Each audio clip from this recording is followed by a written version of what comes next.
Shabbat shalom to everyone. I don't like groupthink, the practice of thinking as a group in a way that discourages independent thinking. So allow me to give an alternate perspective on one of the most significant moments in biblical history. Korach foments a rebellion against Moses and Aaron. Korach is a cousin. I don't want to get into all the details, they're not really important.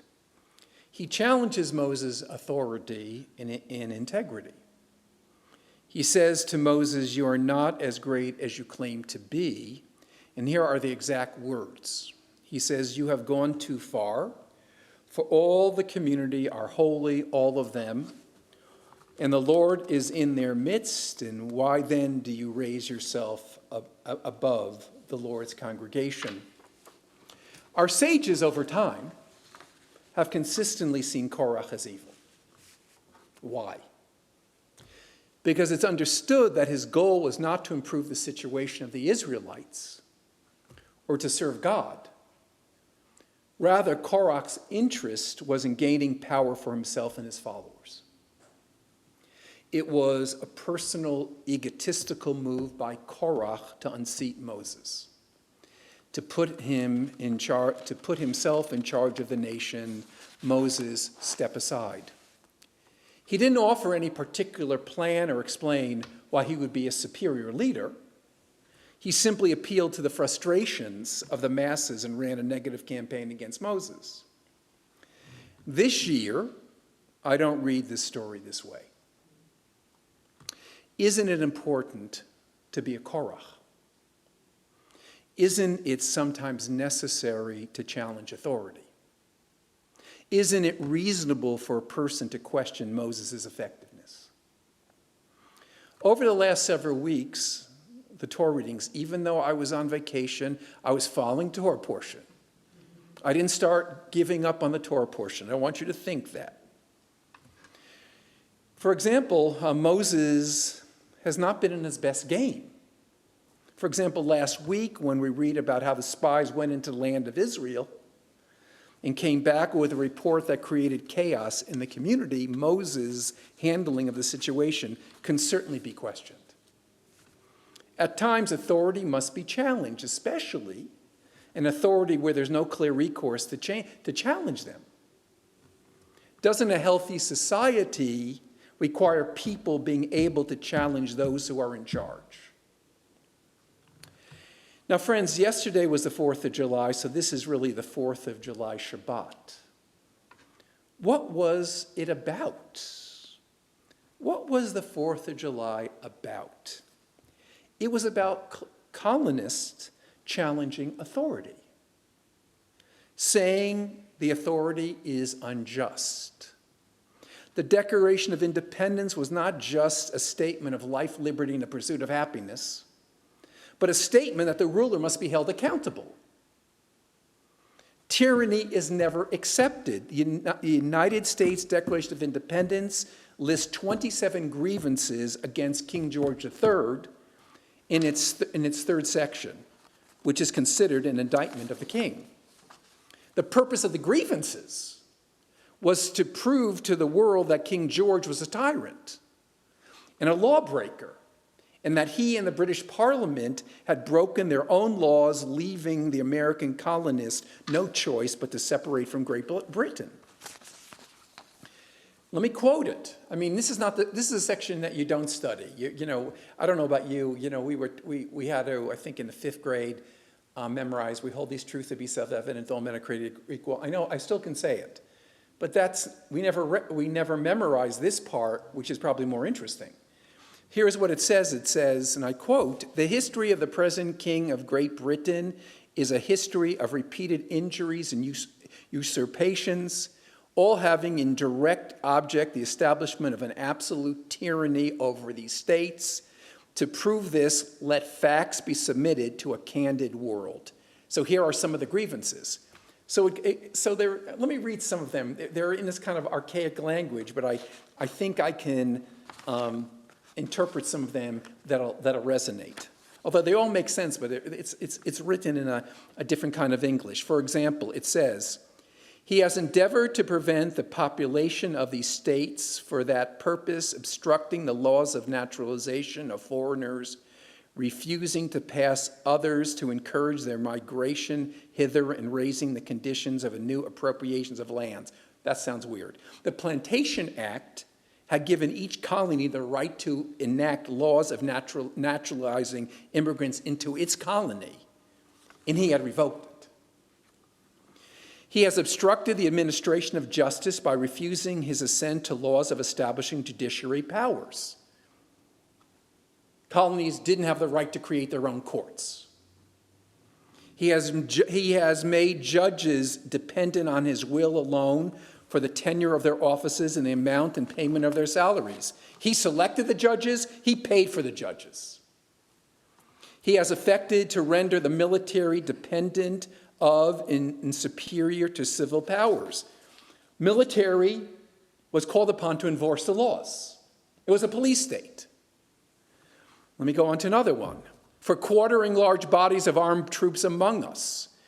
The Quartering Act of 1765, which requires colonies where troops were stationed to provide quarters for them to pay for some of their basic necessities, such as food. So not only did they have troops in their midst that they didn't want, the colonists had to pay for it. Imposing taxes on us without consent, for depriving us, in many cases, the benefits of trial by jury. I mean, on and on and on. Let me give you one other one, because I studied this, so I want to get my money's worth here. For suspending our own legislatures and declaring themselves invested with power to legislate for us in all cases whatsoever. In other words, the state legislatures didn't mean anything. It was King George III in Parliament that decided everything. I mean, and let me read you the punchline here. It says, in every stage of the oppression, we have petitioned for redress in the most humble terms. Our repeated petitions have been answered only by repeated injury. A prince whose character is thus marked by every act which may define a tyrant is unfit to be the ruler of a free people. This was against tyranny. This was against a tyrant. This was against the idea that one person should have so much power that it's unchecked. That's what the American Revolution was about. That's what the Declaration of Independence was about. That's what the Revolutionary War was about. We should remember that. It's not just about fireworks that kept me up all night. I mean, that's what it's about. Let's take it really seriously. You know, let's really think about it. Perhaps the 4th of July this year, we should see that all is not bad about Korach.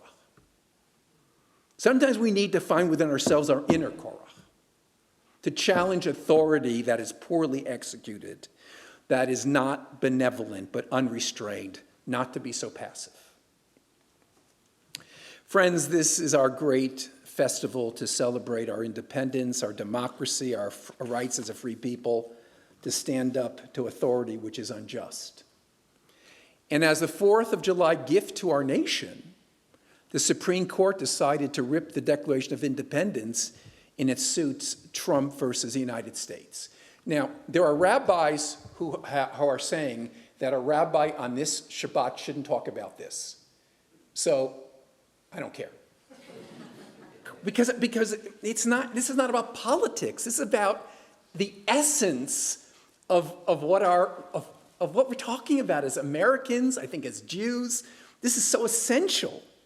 Now, we know what happens, but let me just repeat it because the news reports could get a little bit confused. There was this 6-3 decision that said that a president, and this has nothing to do with President Trump, it has nothing to do with him, even though the case was about him. It doesn't have anything to do with it. That the president is absolutely immune from actions taken while exercising his core constitutional powers. Well, that's King George III. And entitled to the presumption of immunity for all official acts. And it said that this was required to safeguard the independence and effective functioning of the executive branch. In effect, the president is able to violate the law with impunity. The issue is not, again, about Trump. If the people want him to be president, he will be the president regardless of the indictments that are against him. This issue is about absolute authority. Our founding fathers, and I wish our founding mothers, understood unaccountable power, understood a tyrant who felt no limits. This is what the entire American Revolution was about. The justices rejected this interpretation and framed the decision there were some justices who rejected this interpretation and framed the decision as empowering future presidents to take drastic actions. And as you know, I'm sure you've been following, Justice Sonia Sotomayor was incredulous about the decision, and she said some very powerful things. She said, and I quote, "Orders of the Navy SEAL 6 to assassinate a political rival, immune. Organizes a military coup to hold on to power, immune. Take a bribe in exchange for a pardon, immune, immune, immune." Let me give you my own example. Let me give you my own example. You tell me what the example is. Let's come up with one for the Jews. The president decides to round up the Jews and put them in detention because he feels that they are treasonous in their loyalty to Israel. Sotomayor concludes the relationship between the president and the people he serves has shifted irrevocably, and in every use of official power, the president is now a king above the law. What a crazy decision the week of July 4th. Just think about it. The irony, it's bizarre. A president needs power. A president needs authority. A president has to have a lot of latitude. Religious leaders need authority, they need latitude, of course. But a president, a Republican or Democrat, must function within limits. And any future president who wants to abuse power will be free to do so. Who's going to stop them? If our founders who signed the Declaration of Independence read this decision, they would go outside and vomit. This year, I like Korach, who challenges absolute authority. Trust me, next year I won't like him so much, but today I like him. Even Moses needs to be challenged sometimes. This year, I especially honor the desire of our founders to challenge George III, who had no limits placed upon him. And this year, I pray that all Americans understand that we are not safe and secure if our leaders, especially our president, are not questioned, challenged, and held to the same standards of justice that we all are. Who knows what the future will bring?